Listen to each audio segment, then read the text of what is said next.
Bonjour à tous, nous sommes le 11 novembre. C'est la Saint-Martin de Tours, c'est l'armistice. Une messe à 9h30 sera célébrée pour la paix, pour la France, pour tous les hommes et les femmes qui ont été victimes de ces guerres, qui ont donné leur vie aussi pour que nous ayons la vie aussi, quelque part, que nous puissions vivre.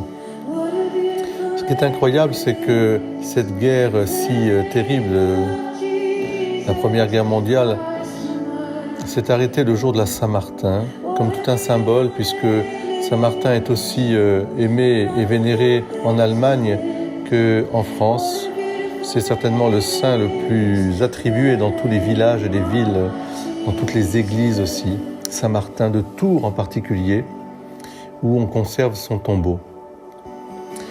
Mais je vois dans Saint-Martin justement ce soldat, ce légionnaire qui a rencontré le Christ Jésus en la présence de ce pauvre à qui il a donné la moitié de son manteau. Je vois cette extraordinaire transformation, puisque de soldat, de légionnaire, il deviendra moine et je dirais fondateur et évangélisateur de toutes les contrées pour apporter par la prière et le travail la paix du Christ. Non plus la Pax Romana, mais la Pax Christi, au nom du Christ Jésus qui est notre roi, comme chante si bien What's a beautiful name, break every chain. Il n'y a pas de nom au-dessus de tout autre nom que celui de Jésus. C'est lui qui brise les chaînes, qui provoque les guerres et toutes les divisions.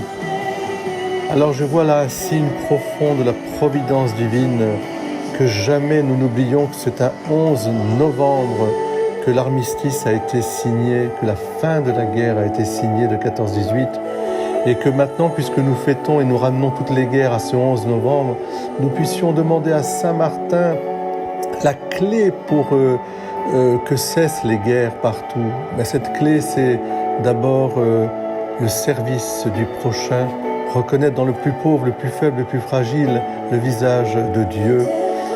Et bien sûr, nous ne pouvons le faire que si nous vivons de cette présence de Dieu dans notre cœur, dans notre travail, en famille, où vraiment Jésus est le nom qui révèle l'amour de Dieu, puisque Jésus veut dire « Dieu sauve ». Il n'y a pas d'espérance, de paix, sans la bâtir sur vraiment le nom de Jésus. Il n'y a aucun autre nom au-dessus de tout nom, c'est le seul. Alors moi je vous invite aujourd'hui à prier Saint-Martin, à lui demander cet esprit de paix, à lui demander, je dirais, cette charité, d'offrir la moitié de son manteau comme nous devons offrir notre vie pour nos frères, mais nous le faisons au nom de Jésus, le Christ Jésus, parce que c'est ce nom au-dessus de tout nom.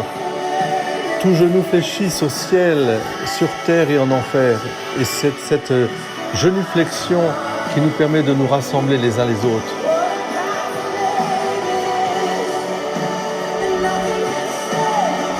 Amen. Bonne fête à tous les Martins, et en particulier à mon neveu.